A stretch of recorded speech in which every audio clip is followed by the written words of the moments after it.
Our history is no more than a series of incredible events. Each one of us can influence its course. From the birth of a 1,000-year empire to the end of a flourishing civilization. From the creative genius of a handful of men to a global cultural revolution. From the darkest totalitarian visions to the most terrifying great wars. From the heroic resistance of an entire people to the unbreakable will of a minority. The tiniest of our decisions can influence the future of mankind. To know the past is to anticipate the future. 1997, the Bronx Ghetto. Dodging the constant patrols of the National Guard, Marvin joins his assault squad. For years, the Black Panther Army has been secretly preparing. Tomorrow, they will storm the wall. Tomorrow will be Liberation Day. After slavery and segregation, the black peoples of North America suffered oppression. Devastated by violent riots, the major American cities cordoned off the black neighborhoods, which soon turned into overpopulated ghettos. Veritable open-air prisons, they gradually became surrounded by high walls patrolled day and night. Sanitary conditions are disastrous. On the brink of exploding, the ghettos are time bombs in the very heart of the United White States of America. But none of this ever happened. 25 years earlier, a handful of citizens would conduct a peaceful struggle and bring about the end of segregation.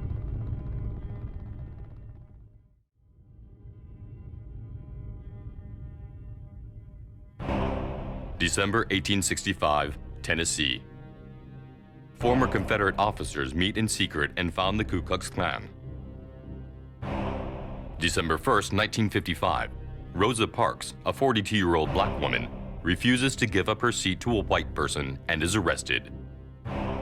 August 29th, 1963, before 250,000 people, the Reverend Martin Luther King delivers his famous "I Have a Dream" speech. These three intimately connected events are the key moments in the history of the emancipation of Afro Americans and will lead to the end of segregation. Let's see how.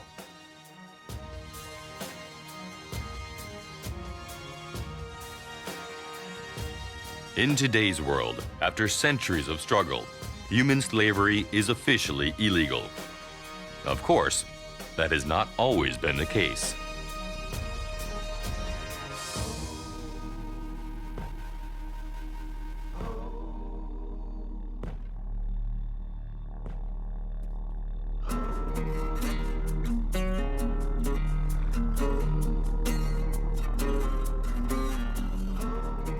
Mid-19th century, state of Mississippi, in the south of the United States of America. Imported as merchandise from Africa dozens of years before, the black slave community consists of 4 million persons out of a total population of 31 million. Their status is clear. They are goods, in the same way as objects or animals.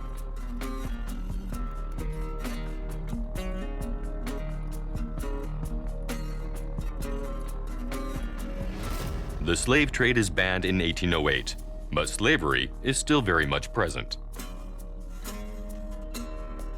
And it divides the country. In the north, the states are highly industrialized, with a population of 20 million. New ideas from Europe spread rapidly, and very soon there are those who seek to ban slavery. They are called abolitionists. In the South, cotton and tobacco are the main sources of wealth, and vast plantations use millions of slaves. With a population of 9 million, the southern states are more traditionalist, defend their way of life, and are fiercely opposed to the end of slavery, which would destroy their economy. Industrial abolitionists in the north versus slave-owning planters in the south. And into this turbulent context steps a man who will be capital in the building of the United States, Abraham Lincoln. A supporter of the abolitionist cause, Lincoln is immediately seen as a threat to the slave owners. The Southern states declare that if Lincoln is elected, they will secede. In other words, they will leave the Union. Abraham Lincoln becomes the 16th President of the United States, and the first to have to do with a crisis as serious as the sedition of 7 states. This is the beginning of the War of Secession.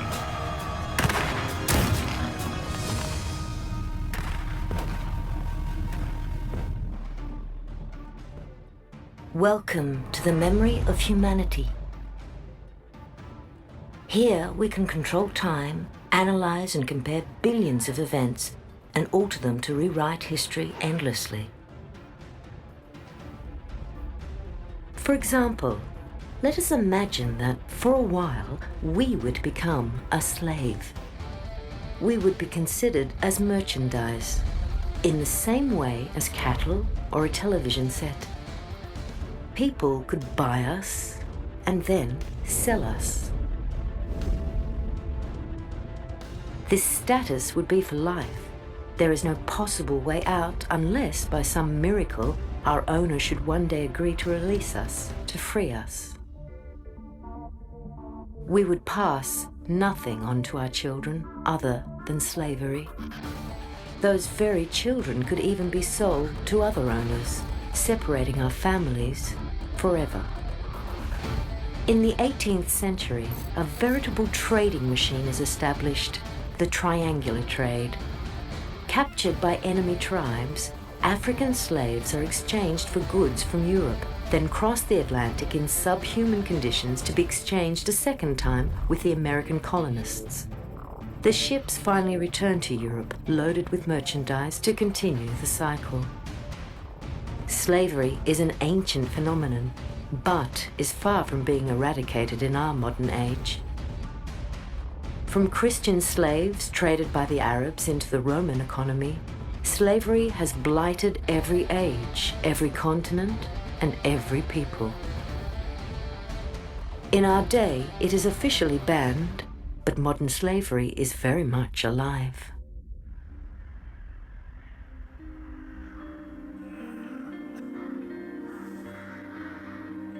The War of Secession is a civil war. With 600,000 dead, it is still the bloodiest conflict ever fought on United States soil.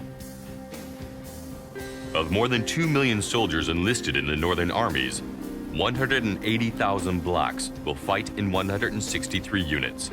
While representing barely 1% of the population of the North, blacks make up around 10% of the Army's numbers. On January 31st, 1865, Congress adopts the 13th Amendment, which abolishes slavery. A few months later, after 4 years of struggle, the last Southern Army surrenders. The war is over.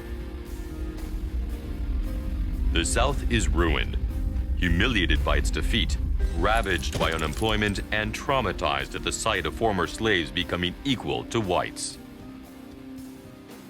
A heavy, deep resentment against the Northern states sets in and lasts for decades. From this hatred, the Ku Klux Klan is born.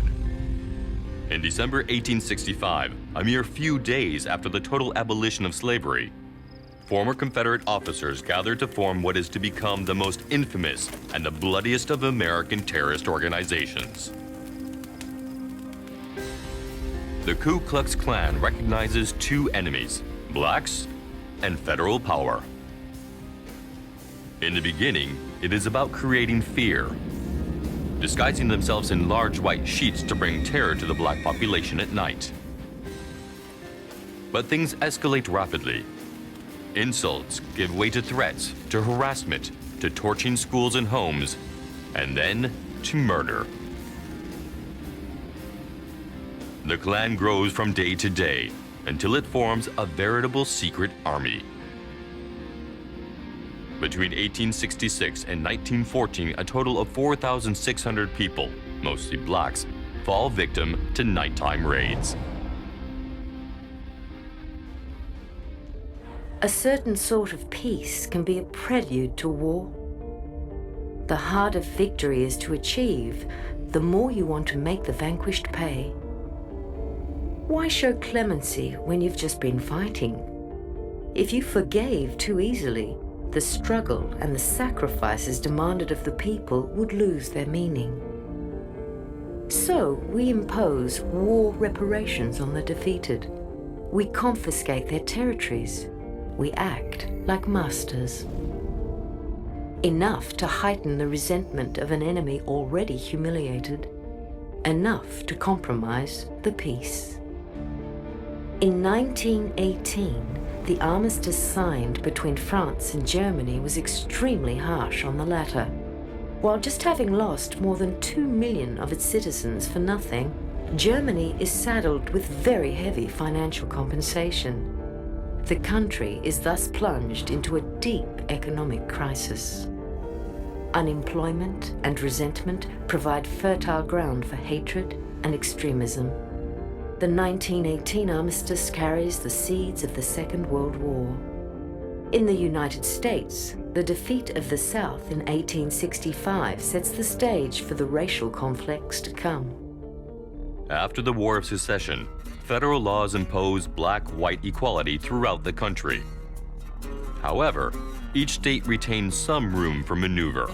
Local laws, which can be in addition to the federal laws, provide more. The southern states will use this system to get around the principle of equality that is imposed upon them legally. This is the emergence of the Black Codes. A ban on interracial marriages, strict separation of black and white on transport and in public places, schools and hospitals.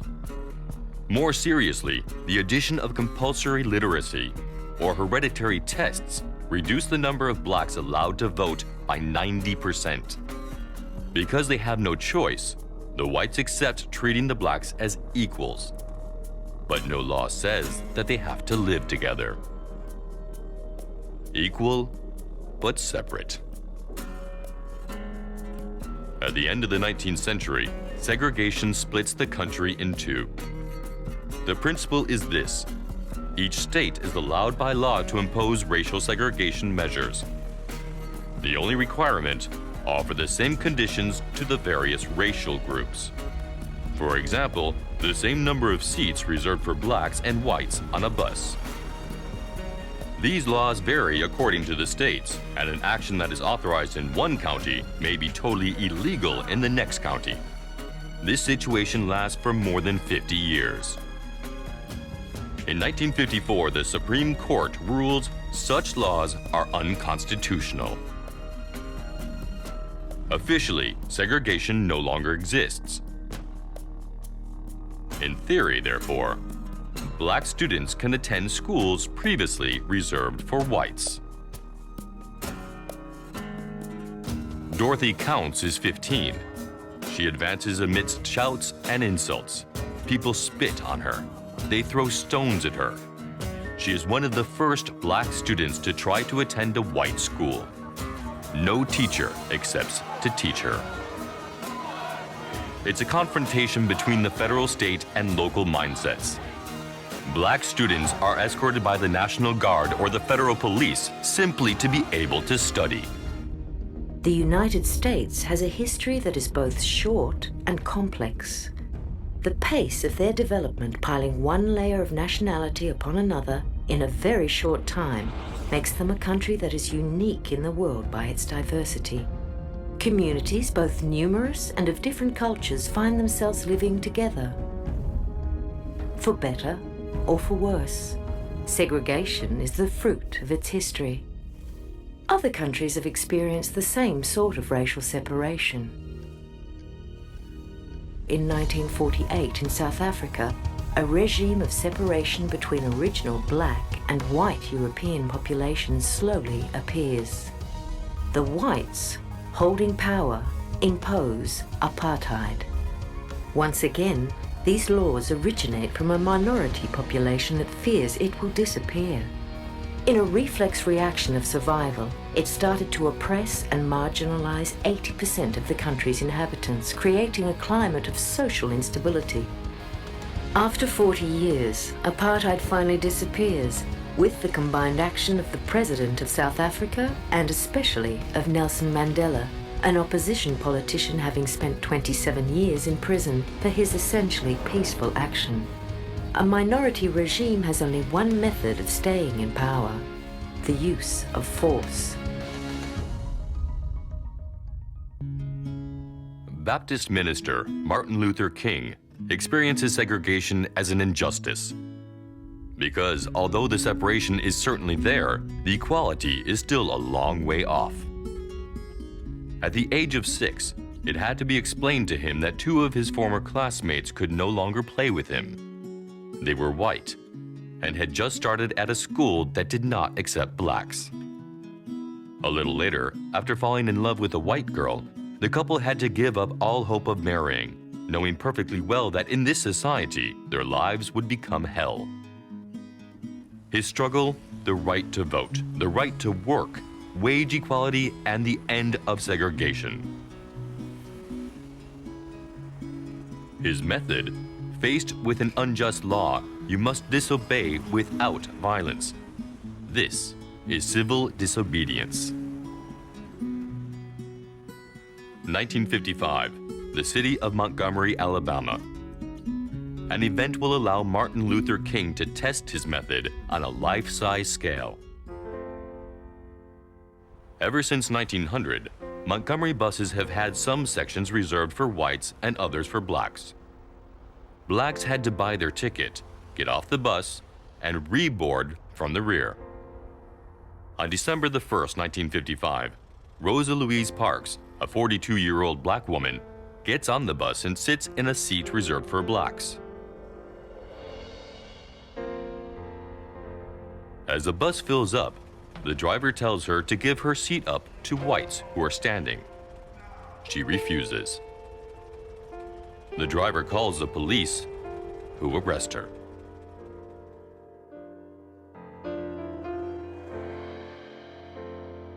Immediately, Martin Luther King seizes on the occasion. He leads what is to become a veritable boycott. From now on, blacks do not take the bus. They choose to carpool or walk long distances. The idea is to stifle the company financially, to force it to change its regulations. Martin Luther King is arrested, imprisoned. His house is set on fire. But in 1956 comes victory. Segregation on the buses is declared illegal. The same method will be used again and again, always without violence, sometimes by a simple occupation of premises. Throughout his life, the minister applies the Christian principle: when faced with violence, turn the other cheek.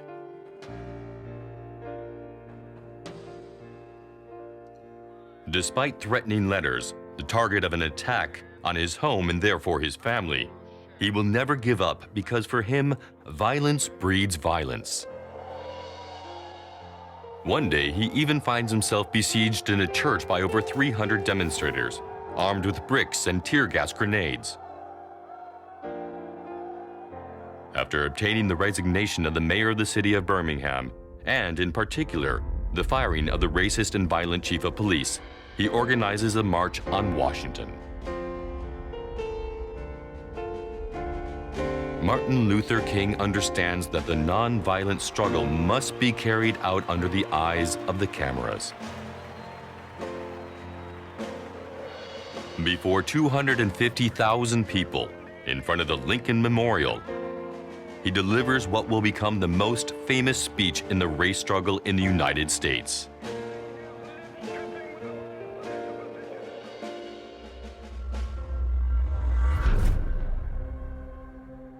We have just reached a turning point. A turning point is a key event, a crossroads in our history where the world swings one way or the other. The Reverend Martin Luther King has just delivered a speech that will become famous and mark our minds forever. To the eyes and ears of the world, he brings a message of hope and reconciliation, affirming the desire for unity. His words, open and moderate, do not close doors. they throw them wide open. His vision makes change possible. Taking inspiration from the courage of people who dared defy authority, like Dorothy Counts or Rosa Parks, he allows the United States to change direction smoothly and to leave segregation behind. What would have happened if nobody, unlike Rosa Parks, had shown the courage to say no? If there had been no Martin Luther King to take up her defense? The situation would have worsened. It could only go that way. Harassment and injustices from the whites towards the blacks would have continued, again and again, till they reached the point of no return. In the face of despair, black communities would have turned to radical leaders. They would have descended into the path of violence. In the big cities, repeated riots would certainly have led to armed confrontation with the police. Blood would have demanded blood. To control the situation and protect its own, the white population in power would probably have passed laws banning black populations from leaving their ghettos, perhaps even going so far as to pen them behind high barbed wire fences. The situation would have become highly explosive. Violence breeds violence. Hatred breeds hatred. From 1930, in parallel with the peaceful struggle of the Reverend Martin Luther King, radical groups born of racism and segregation gradually appear. In Detroit, Nation of Islam is a politico-religious organization. In the beginning, there are no more than a few hundred members. In 1963, the year of the March on Washington, there are 30,000. The group has a security division, actually a veritable private army, and places the emphasis on self-defense. On one side, Martin Luther King reaffirms his desire not to divide the country and expresses his wish to see an America united in brotherhood.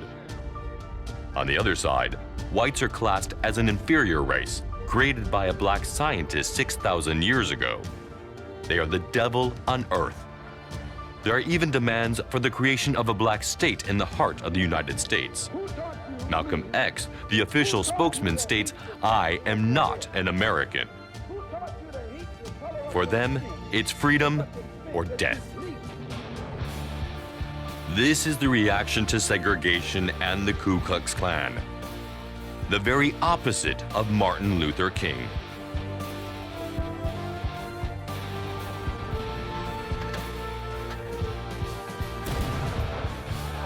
Malcolm X is shot to death barely 1 year after Martin Luther King receives the Nobel Peace Prize. And the rush to violence is only just beginning. 1966 sees the birth of the Black Panther Party, an armed group of extremists considered as terrorists. On April 4th, 1968, Martin Luther King is assassinated by a white segregationist.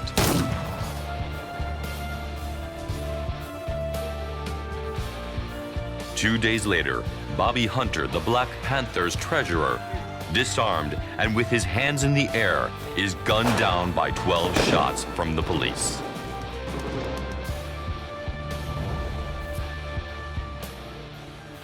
The decades that follow will see a sharp ghettoization of the black population, especially in the Bronx neighborhood of New York or South Central in Los Angeles, and be witness to many bloody riots. But that is another story.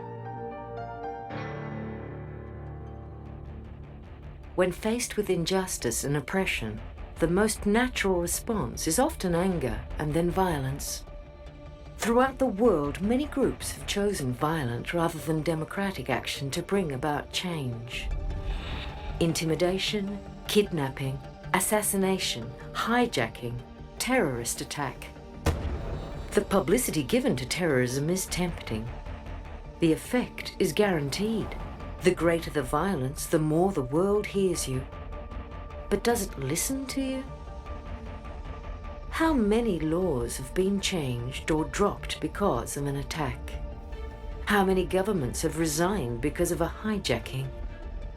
Violence is certainly visible, but it creates fear.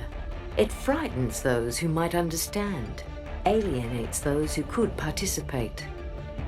Martin Luther King, Nelson Mandela, and Gandhi, between the three of them, have achieved more through non-violence than all the terrorist groups in the world. They understood that power rests on acceptance by the people. If the people follow you, you can change the world.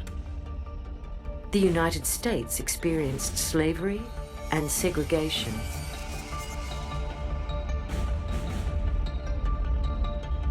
They introduced race laws. They experienced unprecedented rioting, witnessed the birth of radical terrorist groups. However, overcoming their historical fears, rising above their prejudices and their resentment, they were able to make progress. Forgive the past without forgetting it.